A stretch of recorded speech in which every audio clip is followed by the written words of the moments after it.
This is Ray Varner, class of 2010 at the McGraw-Page Library on August 4th, 2011, with the Living Legacies Oral History Program, in particular the Women of Randolph-Macon Oral History Program. And with me today is Kerri Valentine, class of 82. She was known as Kerri Brunton at her time here at Randolph-Macon. Also in the room is Ken Dutton, 2011, representing the library, and Sarah Hendricks from the Development Office. Okay, Kerri, hello. How are you? Hello, good morning. So, where did you grow up? I grew up in Fairfax, Virginia. I was originally born in West Palm Beach, Florida, but I grew up in Fairfax and found Randolph-Macon through my mother worked at American University, and they were a member of the nationwide tuition exchange program. And so when it became time to look for colleges, and American U was such a large school, you had to apply for it like a scholarship. And I received one. And so we started looking at schools in sort of a 100, 200-mile radius of Fairfax, and that's how I found Randolph-Macon. So the tuition, how does the tuition exchange, how did that work? It's sort of as many as you have going in, you have coming out. And it's for faculty and staff, children of people who work at colleges and universities. Back in the 70s, there were probably 400 colleges and universities on that program, and it's as it's called, it's an exchange program. If Randolph-Macon has 10 students going out, they like to have 10 coming in, taking advantage of the tuition. It was essentially free tuition. Okay, because your mother worked at American University, okay. And I applied for and received a scholarship. Okay.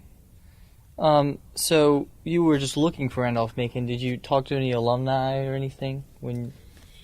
No, actually. We came down here just because it was an hour and 45 minutes to 2 hours away from Fairfax, and it was on the program. And when I got here, I believe Ed Cox was part of admissions or director of admissions, and he showed us around. And the only alumni I knew at the time happened to be one of my English teachers from Fairfax High School, Bill Mason.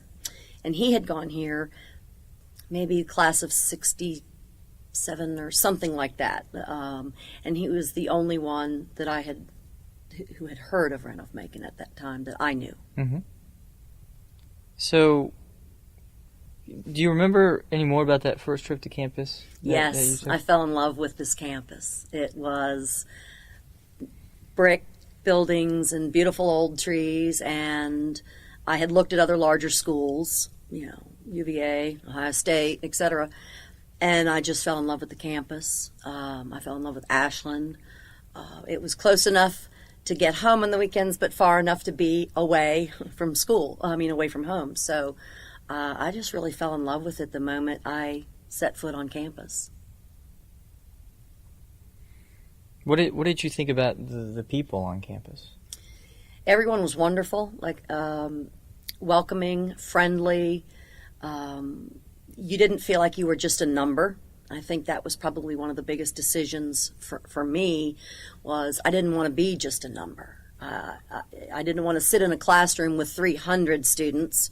I liked sitting in a classroom with 12 to 15 students, and my professors actually knowing who I am. And that was one of the attractions also of Macon. It was just really very warm and welcoming, and they had just gone co-ed, of course, about 3 years before I came here, I believe. I came here in September of 78. Well, it was 72. Okay. Yeah. And so there were enough women that you had friends, and that's why I chose to come here, because I just really fell in love with the school and the atmosphere and the town. So you mentioned that, so you knew that it had gone co-ed. Yes. So, I guess that was in your mind. Mm-hmm. How did you know that it was in admissions? They told us it was part of their information. They would mail brochures and what have you.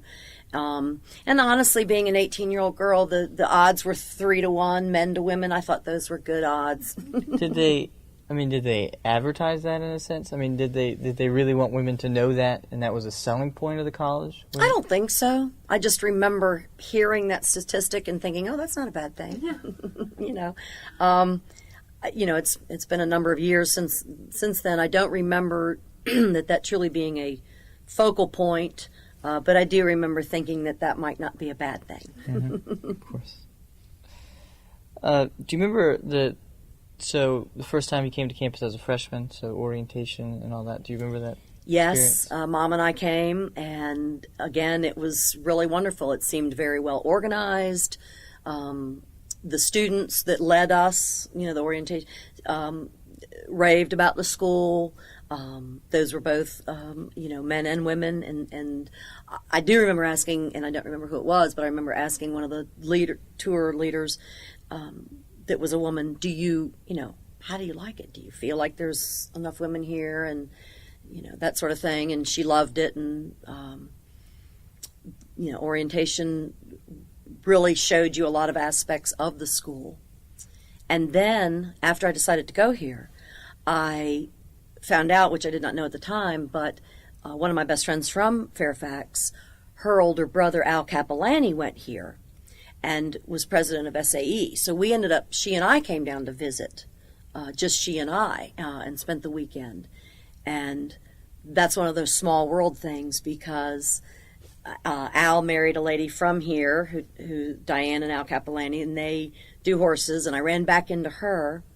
And then when I brought Kelly, my youngest just graduated from here, my youngest daughter, Kelly Valentine, and she came for the emerging leaders. And as this young man met us, and we took her bags to either, I'm not sure whether it was Olin or Star.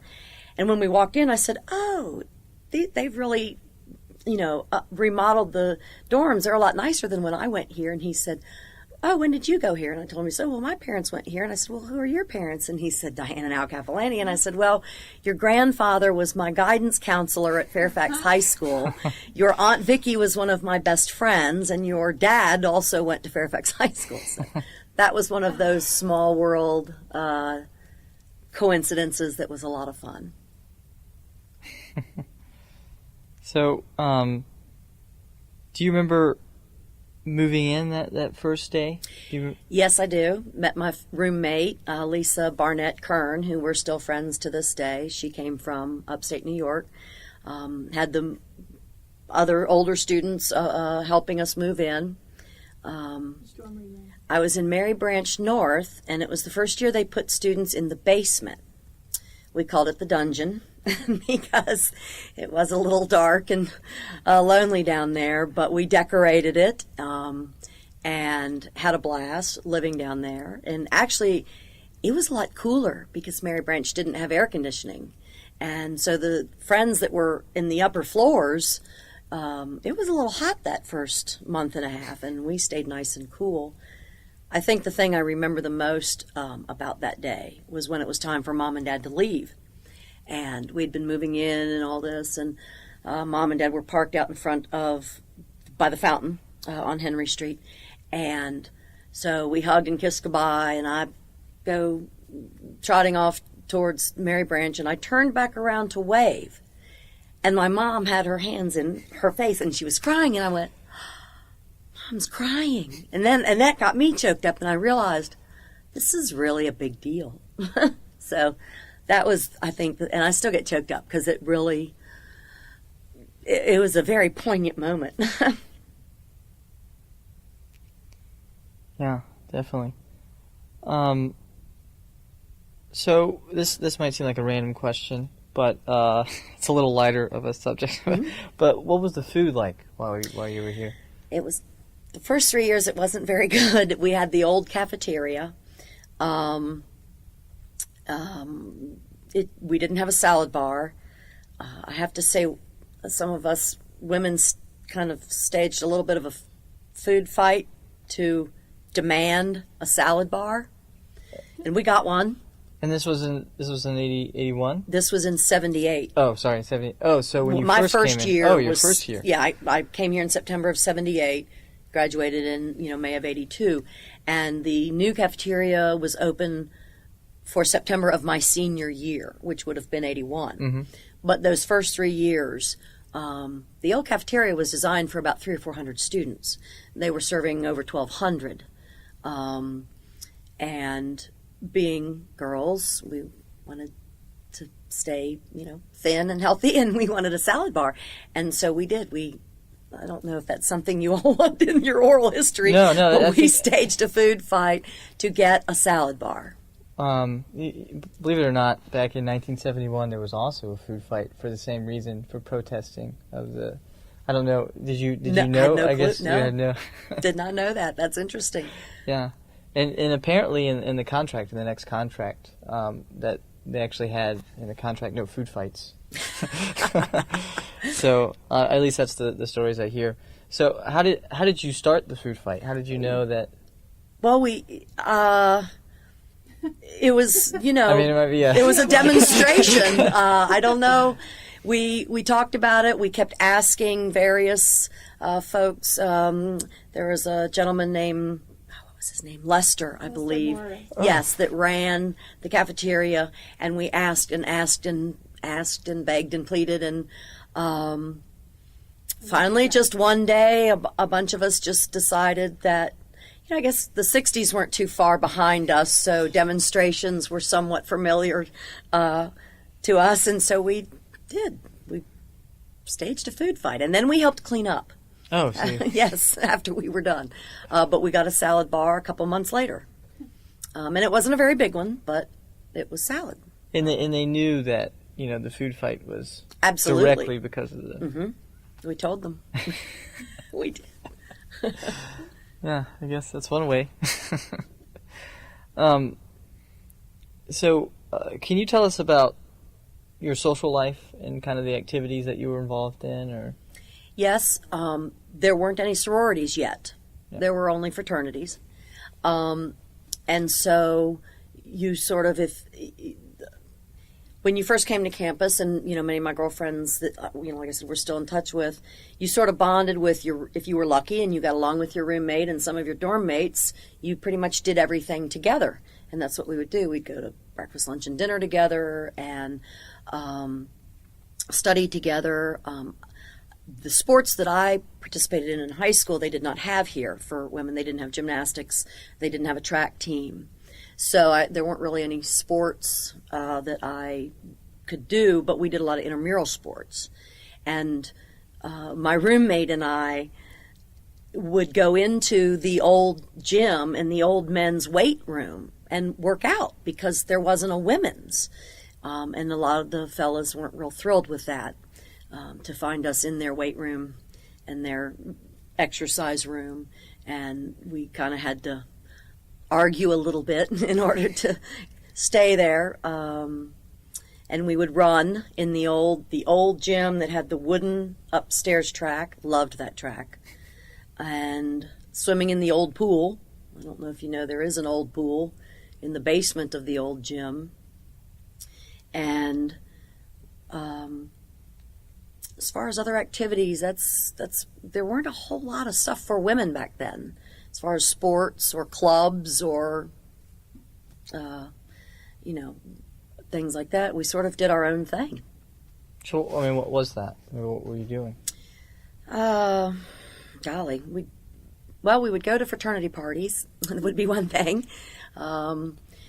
We did, one thing that we did do, about 15 of us women got together and created our own sorority, so to speak, and we competed in the Greek day, and there was a little bit of a ruckus as to whether we were going to be allowed to compete in the Greek intramural stuff that day because we weren't legally, technically, a sorority or a fraternity, but they let us do it, and we had T-shirts printed, and we called it ITK, which was I Tap a Keg, which I still have that T-shirt. It's, of course, way too small for me now, but I do still have that T-shirt. And so we did our own things. We created our own fun. And, we exercised and we went to class and we studied together and we went to, like I said, fraternity parties and dressed up for Halloween. And we did do a lot with the English department. We had a really magnificent English department back then. Dr. Wooten was the head of it, and there were some really young, fun professors, and Dr. Gray, and we held medieval. We had a medieval dinner where we dressed up, and we just sort of made our own fun. Did you, kind of going back to the group of girls, did you guys throw parties ever? Yes, in our dorms. In your dorms? Mm-hmm. Sure, because again, we didn't have a sorority house. And so we would have, especially in the basement at Mary Branch North, that was fun. It was sort of separate. You weren't keeping people awake upstairs. And we dragged some old sofas down there and just sort of made a little lounge of our own down there. And that was always a lot of fun. So this group of girls, I guess you all met because you were in the same dorm? Yes. Laura Forehand, Lori Morgan, Lisa Kern, Lisa Barnett. Oh gosh, who else? Really, the four of us have really stayed. Lori and Laura were from Newport News, and then Lisa and we're together as roommates, and then Lisa and I were put together as roommates, and we've stayed friends all these years. Laura's done an oral history. Oh, has she? Oh, good. Yeah, and I came at 2 a.m. to take care of her 2-year-old when she was on her way to the hospital to have her second child. And we have all stayed in touch all these years. In fact, Lori and I just had lunch about a month ago. Lisa was the financial planner for Morgan and Kelly's, my daughter's, college funds, because she's at Davenport and Associates. And when we go down to the beach, I go to visit Laura. So for us to all four be basically strangers, meeting that very first day at Randolph-Macon and Mary Branch North, we've stayed friends ever since. I guess you continued to live in the same dorm together? Or No, we moved down to the motels. Okay. Our sophomore year and stayed in the motel dorms, Olin, for the next 3 years. We all lived there, and that was a lot of fun. The motels, now I know they're the freshman village. But again, we didn't have air conditioning, and so you opened the windows and people climbed in and out of their windows, and you laid out in the sun and you studied in the courtyard, and it really was homey. It really was a very family home type environment because the motels were just sort of like that. So did the girls that lived in Olin, did they normally live there again? So it was kind of a Yes. thing that everyone would, return to the... Yes, you kind of found your niche, and that's where you lived. And some people preferred Mary Branch. Some people preferred the motels. We moved to Olin, and we all of us stayed living there. The rest, sophomore, junior, and senior year. So would you say that the buildings and the location and the air conditioning and that stuff were more important, or the other people that were in the dorm? The people in the dorm, because Conrad was new and it had air conditioning. I remember that. But I don't know. It was just homey. It was fun. It was a college atmosphere. It was. It really was more about the people that were there and everyone being in the same location, so you could run down the hall and knock on the door and borrow, coffee or whatever. Did the dorms have reputations? Like, you know what I mean? Like, would you say that maybe like the studious people lived in? I don't know. I'm That's sure a you good were all question. studious, but Well, like sororities and fraternities sometimes have different reputations. right. Maybe say like the football players were in this fraternity, or Yes, Kappa Sig and KA were football fraternities. I want to say Lambda Chi and Phi Delta were more of the baseball fraternities. Theta Chi and AE Pi were sort of the if you will, nerdy type fraternities. And I honestly, and I do feel like a lot of my friends, I feel like I had friends in lots of different groups. And I'm not sure why. Maybe that's just the way Randolph-Macon is. It was small enough that you knew a lot of people, if not by name, by sight, and you just had a lot of different, diverse friends. We kind of went to all the different fraternities. I had friends, and so did my girlfriends. They had, friends in all the different fraternities and groups. And I do, sometimes the chemistry folks, they would all have to study because they had to study a lot. And they would all be in the science building in the study carrels. So there was a little bit of that. And for English, Lori and Laura and myself, we were all English majors. So for exams, Shakespeare, what have you, we would get together and cram all night long and question each other and, stay up in the campus center till 2 in the morning and then grab some sleep and go take your exam. You would study in the campus center? Mm-hmm. There were study carrels, they called them, upstairs. And if you got dibs on them early enough in the evening, we would stay up and study. That way you weren't keeping your roommates awake. And we would all be in the same English class and have the same English exam the next day. So we would study together. So those were study rooms primarily, I guess. Mm-hmm. Do you remember any of the big social activities on campus? Old South was KA. That was a formal, I don't know if they still do it or not. SAE had their pig roast, which was kind of a big deal. I mean, I remember people's parents and grandparents and all coming down for that. Of course, homecoming and Do you remember Camptown? Oh, yes, of course. Camptown was great fun. The actual horse racing had stopped a few years prior to my arriving because of injury. But Camptown was a lot of fun. They had bluegrass bands, and see, the difference that you guys don't have is at 18 we could drink beer legally. So we could have, beer and have, a keg or something and not be breaking the law. And so I think it was maybe why we all stay so close, because we didn't have, we were allowed to do that. And so we did.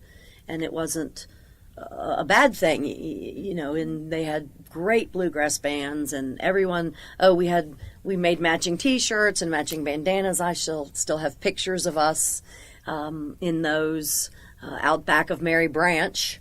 They had the bands on the stairs, and everybody would bring their blankets and chairs and what have you, and listen to the music and just have a great time. Do you know why there was bluegrass of all music? Well, Camptown was a horse race, and if you remember the song, are you familiar with the song Camptown Ladies Sing Their Song Doo-Dah? It was sort of a southern tradition, I guess, and I think bluegrass is somewhat associated maybe with a more southern atmosphere. And southern rock and roll, Okay. Leonard Skinner and Marshall Tucker and stuff like that, Doobie Brothers, and that was sort of the music of the time. Do you remember the Hampton-Sydney games? Yes, those were also a lot of fun. I can't remember if it was our freshman year that it was away, because every other year it's home or it's away. And we all drove and went to Hampton-Sydney, and that was a lot of fun. And then they would come here, of course, the following year. I want to say there used to be a blood drive. Is there? Okay. And we all donated blood. But they had... Amnesty International also wanted to do, you did a fast, and so you signed up, and the money that you didn't go have breakfast, lunch, or dinner that day was donated to Amnesty International. But fasting and giving blood were not necessarily a good idea to do in the same day. Couple of my friends got a little lightheaded and passed out and that sort of thing. So, who knew? And you mentioned it earlier, Greek Day, which was really, I guess, a field day kind of thing? It was a competition. I don't know if they still do it or not. There were lots of different, and the blood drive was part of the competition. The fraternity that got the most. There were points, and then there were games. There was like a keg roll relays, and there were. What's it called when you in a sack? Yeah, potato sack races. Carrying an egg on a spoon. I want to say a football toss. Of course, the KA fellows won that. And you accumulated points, and then whichever fraternity at the end of the weekend had the most points won. I don't know what they won other than bragging rights.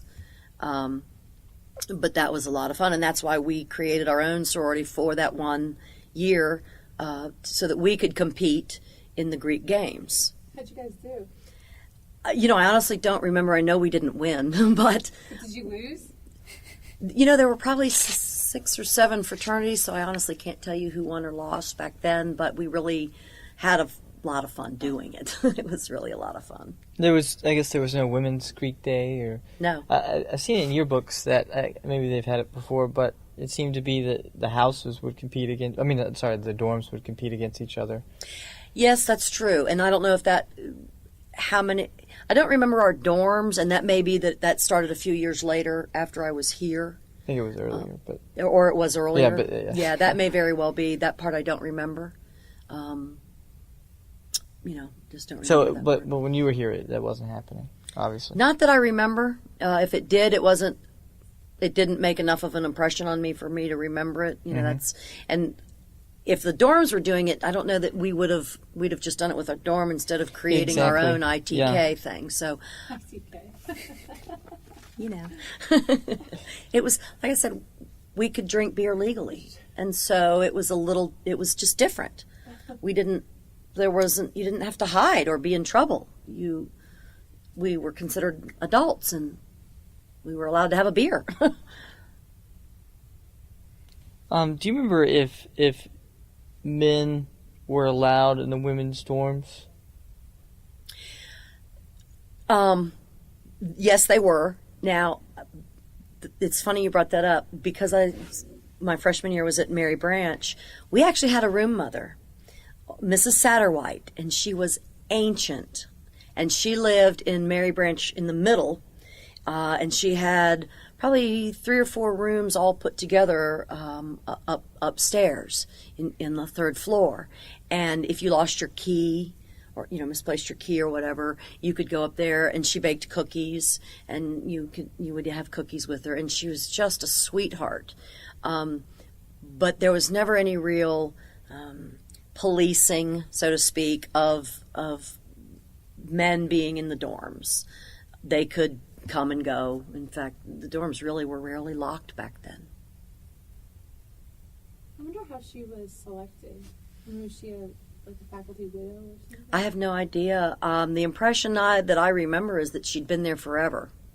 And when women probably first started at Randolph-Macon, they probably had to, and so if they'd only come 5 or so years prior to my arriving here, maybe that's all the longer she had been there. I don't know. But she had this cute little grouping of rooms upstairs in Mary Branch that she lived year-round. And we'd go visit her, and like I said, she made great cookies. And but she never really, there was never really any, I don't remember boys not being allowed in. Mm-hmm. But you would be respectful of your roommate. You wouldn't just hop in with the boyfriend at 2 a.m. You just didn't do that. You were respectful. So, was she the only dorm mother on campus? That I remember, yes. Okay. So, and was it New Dorm or Conrad while you were Was it It still... was Mary Branch. No. Oh. Was it still New Dorm or was it... I think it was still called New Dorm Okay. because they had named Moreland, and that was male. There were two brand new, nice, air-conditioned dorms on either side of Mary Branch, and I believe they'd already named Moreland, but they were still coming up with a name for Conrad, and we called it New Dorm. Switching to academics now. So you mentioned before that you were an English major. Mm-hmm. So did you come into college knowing that you would be an English major? No, I wanted to be a veterinarian. And I loved biology and chemistry and had a bunch of it in high school. But my parents, we really didn't have a lot of money. And so coming here, first of all, really the only way I was able to come here was on the scholarship. And I worked part-time also. And, halfway through my sophomore year, I realized that, first of all, I didn't have the money for veterinary school and didn't want to go into debt for veterinary school. I also did not have straight A's here at Randolph-Macon. And so I had to choose a major that, and the science curriculum was so rigorous that you spent hours and hours and hours in lab, and which I loved, but needing to work and study and everything else, I had to realize that I had to choose a major that I could be done in 4 years, and because that's all the scholarship was good for, and that that veterinary school just was really not a reality or type thing, and so I chose English because I liked it. I liked the English professors. I was good at it, and I could work and still get decent grades. Did you get to pick your advisor? Gosh, I don't remember. I honestly can't tell you who my first advisor was, because then once I switched to English, it became Dal Wooten. So I honestly cannot tell you who my first one was, because it would have been someone in either probably in the biology department. So who were those professors that were most influential in your experience? I loved Lori Fink. She was in English. She was working on her doctorate. She was excellent. Dal Wooten, of course. Bill Gray. Oh, Bill Gray. He was an amazing man. I don't know if you all are familiar with him or not. He used to live in the apartment upstairs of campus security, the little white house across from Fox Hall. And he was from very old southern Louisiana money, and he spent summers in the Hamptons and with people like Liza Minnelli and Tennessee Williams and that sort of thing. And we would go visit him and help him grade undergraduate papers. And he had an amazing wine collection, and he would just tell us all these stories of, like I said, palling around with Tennessee Williams in New York City. And like I said, that one summer he spent the summer with Liza Minnelli at somebody's mansion up in Connecticut. And one day we were sitting, and he was droning on about Shakespeare, and this large, baby yellow limousine pulled up out front of the little white security building, campus security, and the chauffeur got out and went upstairs and knocked on his door. And we finally was like, Dr. Gray, excuse me, there's a limo out front of your apartment. And he looked up, and he always looked over his reading glasses. He says, "Oh, that's Liz, class dismissed." It was Elizabeth Taylor. And he went out and got in with her, and they went to La Petite France for dinner. So, Dr. Reinhardt, Bill Reinhardt, he was history. I remember my first Blue Book exam, written, all the, and I got a D. And I brought it back to him. I said, I'm a good student. I studied hard. I don't get D's. He said, you do here. And so I had to work very hard to get B's out of him. But he was an excellent professor. Who else? Dean Andrews, Ira Andrews. I had him for New Testament. He was superb. Those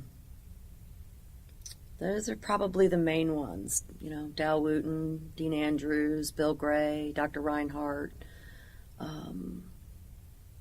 Phil Stanton, he was a math teacher. I had him for statistics. If it hadn't been for him, I'd have never gotten through statistics. He was very good. I can't say really that I had a bad professor here. I really can't say, they were all excellent. They really were. So, being an English major, I guess you had to take, obviously you had to take some math classes and some science. You said you liked it, but which science track did you do? Did you do the... Biology. Okay, so because that was pre-med. Macon being a liberal arts school, they didn't have specific... So if you wanted to be a doctor, you took all the biology and the chemistry, and so veterinary medicine was along those same lines. So I took a lot of biology and calculus, and yeah. So you could do calculus, but statistics was hard? Go figure. No. And I actually ended up not taking the second half of calculus because I was really over it. And by then I had decided that I was going to be an English major, and I didn't need that second half of calculus, and so I didn't take it. And so that's, yes, I came in initially as a science major. Biology. Oh, so I mean, you were still planning to go that way for a while. Until halfway through my sophomore year, and then you have to declare, and you have to really start funneling yourself into your major classes. Mm-hmm. And so that's when I had to have a reality check and say, I really don't have straight A's to get into veterinary school. It's harder to get into veterinary school than it is medical school. And I didn't have the money for it, and so that's when I had to make a decision as to what I was going to get a degree in and be done in 4 years. So that's why I chose English, because I could do it and work. What was your part-time job? A number of them. Waitressing. I did one of my jobs. And at the Pizza Hut, and where I met my husband was at the little Townhouse restaurant, which is no longer there. I worked there. I also worked for Dr. Hesse.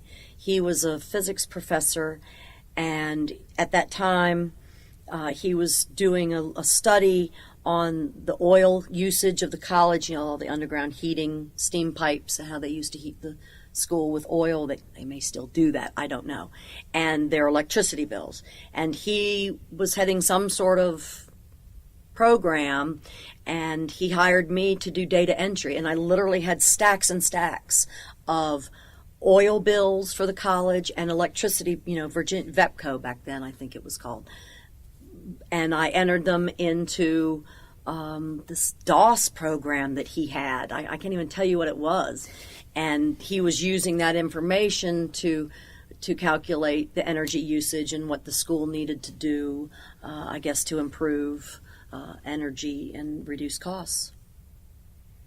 And I mean, how did you get that job?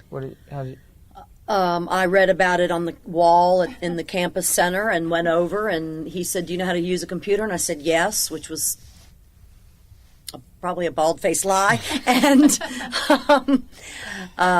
he said, "Okay, you're hired." And I think I was maybe making $5 an hour or some really small amount, but every little bit helps. And so after class I would go and do some data entry for him for several hours at a time till I got through all of the stacks and stacks of bills. He was doing it was like a 10-year. We took like 10 years of electric bills and oil bills for the college and put them into some sort of program that he used to analyze them. So, what did you what did you do after graduation? So, that's funny because, when you're an English major, everyone says, "So, are you going to teach?" No. Well, then what are you going to do for a living?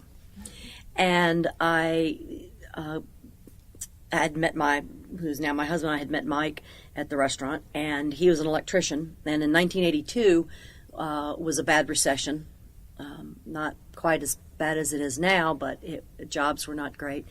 And so I was applying everywhere, and I had some friends that worked at United Virginia Bank at the Parham and West Broad Ops Center, and I ended up getting a job there. Mike got laid off from his electrical job, and rather than go on unemployment, we started Valentine Electrical, and so I would work at the bank, and then I would do our books at night. Until Got married right after college? about a year. We got married in October of '83, so about a year and a half. We hadn't met until the summer before my senior year, and so. And again, it was accounting, and the thing about Randolph-Macon, and whether being an English major, if you can read and write well, you can do most anything that you want to do. And so when it came to doing the payroll, I just read the instructions and basically self-taught myself how to run a business. And then as Valentine Electrical grew, it got to the point where I was doing bookkeeping till 2 a.m. and something had to give. So I quit my job and started doing Valentine Electrical full time. And that was in, December of '82 was when we started it. We sold it in '99, and I retired 3 years ago from Valentine Electrical. And now I breed horses and free-range organic pork. Where did you raise that? I live on an old, it's a circa 1730 farm that's just north of Ashland. And I started out breeding horses because that was I wanted to be a veterinarian. So now I get to dabble in veterinary stuff. It's really been a lot of fun. I bred the horses for a while, but when the economy died, people are not buying expensive, well-bred horses right now. I work with 2 people. I take lessons from a gentleman who trains horses for movies. He did the John Adams movie. He taught Paul Giamatti, who was the actor that played John Adams, how to ride. Paul's sister actually lives in my barn apartment now. Oh, really? And Steven Spielberg is getting ready to do a movie, shoot some Lincoln video in Richmond in the fall. Mm-hmm. And Doug has gotten the contract for the horses and carriages for that, so I'll be able to help with that. And then with a farm, you have to maintain your farm status, which means you have to keep the government happy with the IRS. You have to turn a profit. And so with the economy dying, I had to find something else to raise. And I researched everything: cattle, sheep, alpacas, domestic pigs. And I found these small heritage breed of pigs called a kuni pig, and they're from New Zealand. And they don't get huge. They get maybe 225 pounds, the boars, the sows maybe 175. And they are superb for free-range organic pork. I have several restaurants and an Italian meat company that want meat now. They also make great pets. They stay much smaller than the potbellies, and they're much friendlier and sweeter. They're sweet little pigs. They're so cute. And they have also discovered that the kuni pig organs are working very well for growing human replacement transplant organs. So I have a market. I have 3, 4, or breeding stock. And so I have 3 of them now. I'm waiting for my little girl to become of age. I'll breed her in early December. And I'm going to do a webcam, and I'm going to call it Kuni Cam. And so people can log on and watch them and hopefully buy them. So that's my newest adventure. And like I said, I always wanted to be a veterinarian, so now I get to dabble in that. I bred 4 horse foals and was there when they were born and helped deliver them. And that was, actually didn't help. I did it because I was the only one there. So it's been a lot of fun doing that. And I really do credit Randolph-Macon's education with teaching me how to learn. It's not necessarily what you learn, it's learning how to learn. So I'm an English major who ran an electrical contracting company, and I'm now breeding horses and heritage pigs. So, how have you stayed in contact with the college after you graduated? Well, living here makes it kind of easy for me. They were always doing fun things. My daughters grew up riding their bikes around campus in the summer, and a long time ago. Well, part of it really started with our reunions because I lived here. I sort of became the easy person to go to for our reunions. And so our 5-year or 10, that sort of thing, I sort of organized the reunions. Then Susan Donovan asked me to join the Hanover Alumni Board, and I was on that for, I don't know how many years. I was secretary for a while, and I think vice president or something for a while. And then I was invited to join the Board of Associates, and I was on that for a couple of years. And then my mother and sister sort of passed away in a succession, and so I took a break for a while. And then Ira Andrews called me a few years, or about a year and a half ago, and asked would I consider coming back and being on the Society of Alumni Board, and I said absolutely. And so it's just kind of always been a part of the community as well as my life, because it's a good, it's a great school, and they were always doing, I bring the girls over for the basketball games or the football games or what have you. And then my youngest ended up going here and graduating from here. So that's kind of how I've stayed in contact. And did you, I guess you didn't pressure her to come here, or? No, in fact, quite the opposite. Because she grew up here, I didn't want her to, a lot of kids want to go away to college. You want to get out of that hometown. You want to, sort of thing. And so, if anything, I did the exact, I made her look at lots of other schools. My oldest daughter straight up said, I want to go away to college. I don't want to go to Randolph-Macon. Not a problem. So she did. My youngest, we looked at lots of schools, and she, Kelly had a 4.0, and she was a really good student and a really good athlete and that sort of thing. So finally, after looking at, UVA and William and Mary and all these other schools, she finally said, but Mom, can't I just go to Randolph-Macon, please? And I said, yes, but it had to be her idea. I mean, I was thrilled, but it had to be her idea.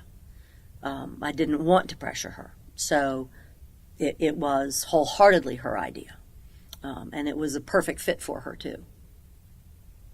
That's great. Yeah. Sorry. Did you find her experience was really different from your experience? Or did you see similarities? Because, of course, some of the same teachers are here. Yes, that was fun. It was different in that there are more women, and there are sororities. And so I think there's a lot more, and there were, actually women's locker rooms. Again, we had,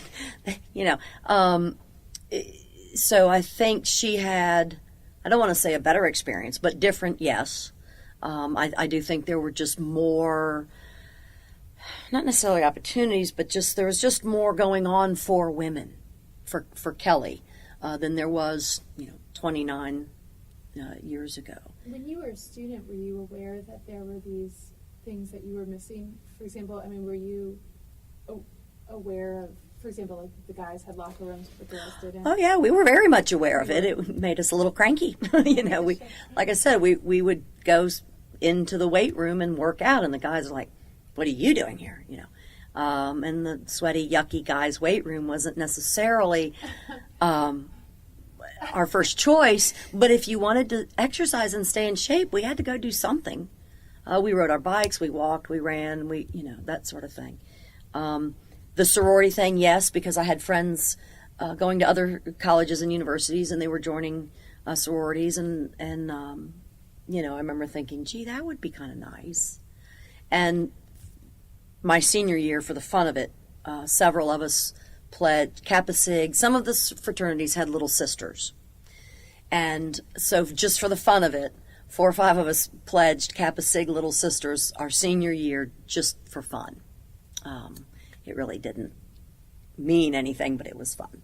But yeah, I think we did realize that we didn't have a lot of the amenities that other co-ed schools had.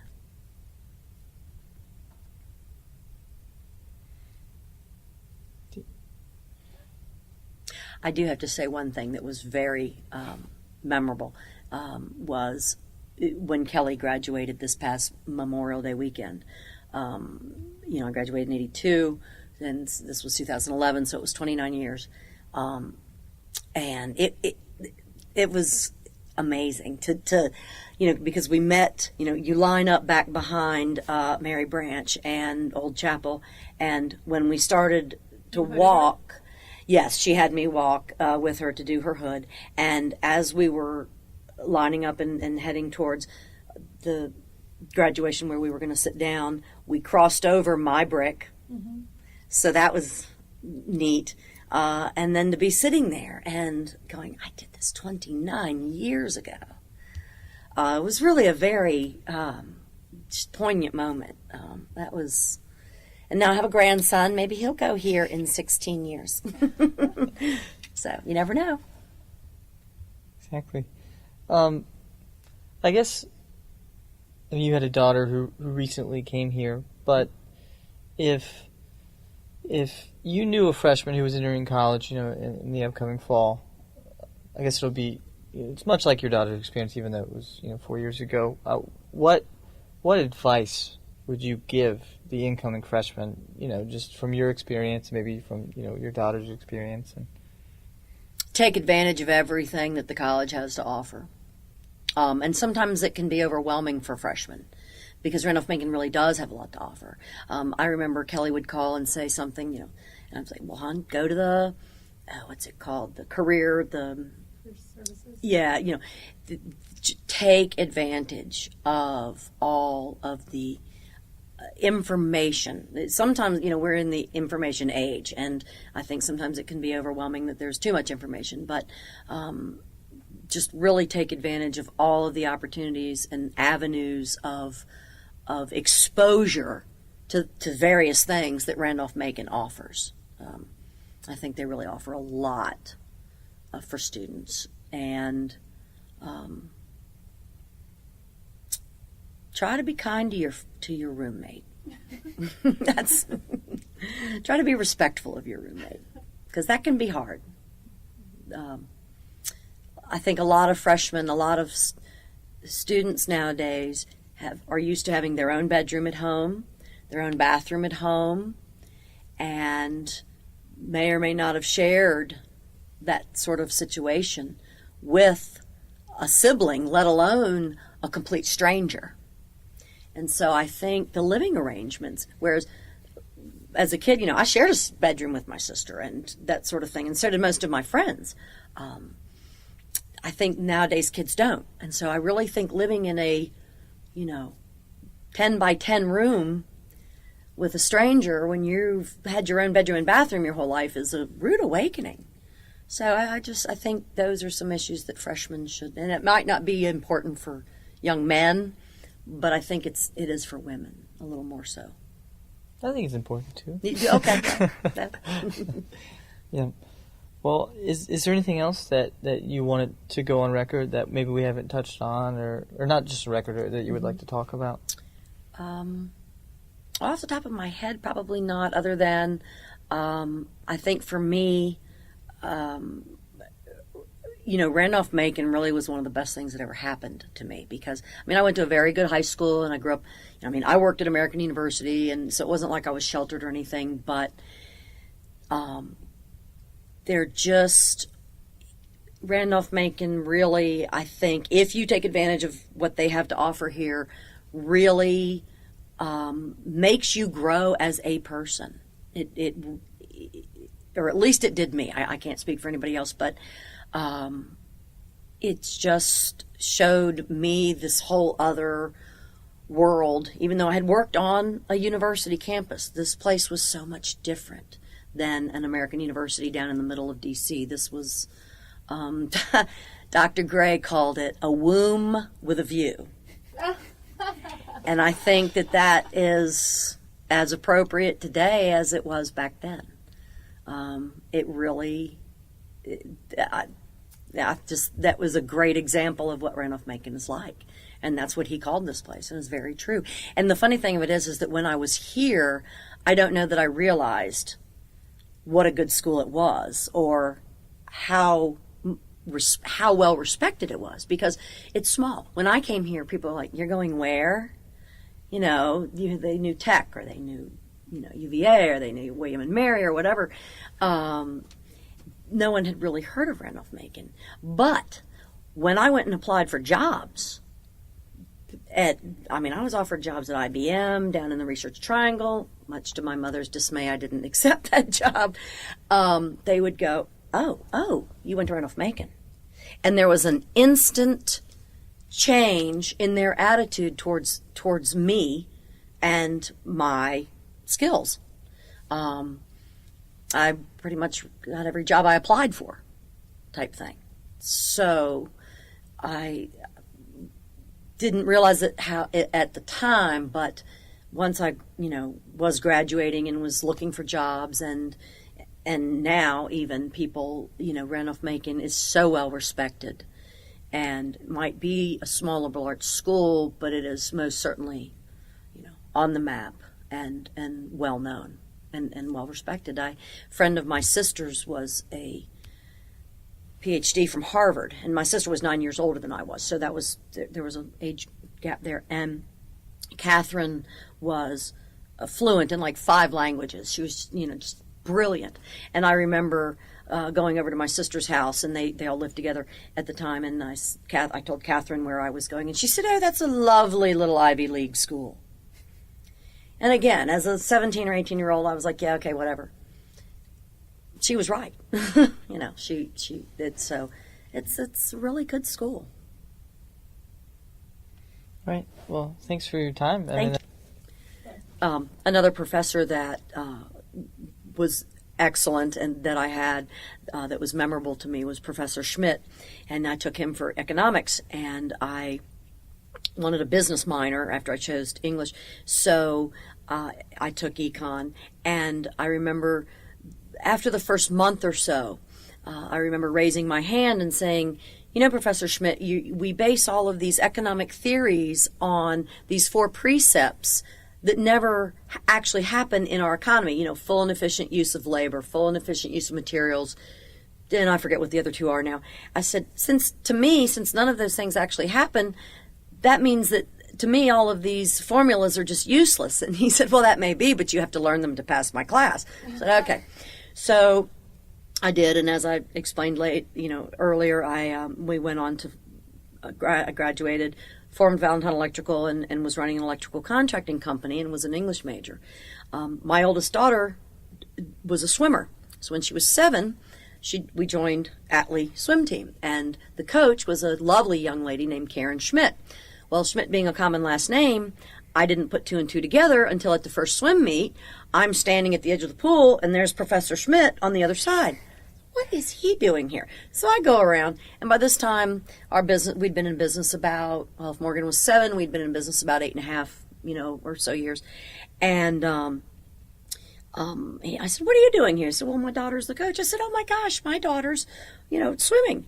And I said, Professor Schmidt, there's one thing I've learned about economics since I've graduated. He said, really, what's that? So he was already familiar with our company. We had actually done some electrical work for a neighbor, so he had seen our vans. And I said, the biggest economic rule is don't spend more than you make. And he laughed. He said, well, that's true. I said, I was probably just a C. I think I probably got just C's. I may have gotten a B in his class. I don't know. But he said, well, the A students are doing research. The B students are teaching. And the C students are running the world. And and to this day, I still run into him. In fact, I had our 25th reunion at my farm because we have a huge pole barn. And he came and hadn't seen him in a long time. And he saw Morgan and my grandson and all that sort of stuff. So Professor Schmidt was a good professor for a hard subject that I didn't especially care for, but then ended up running a company. So you just, emerged again. Yeah, you just never know. Thanks. Thank you. That's all we I have enjoyed for it. today. Thanks for having me. Thank you so much.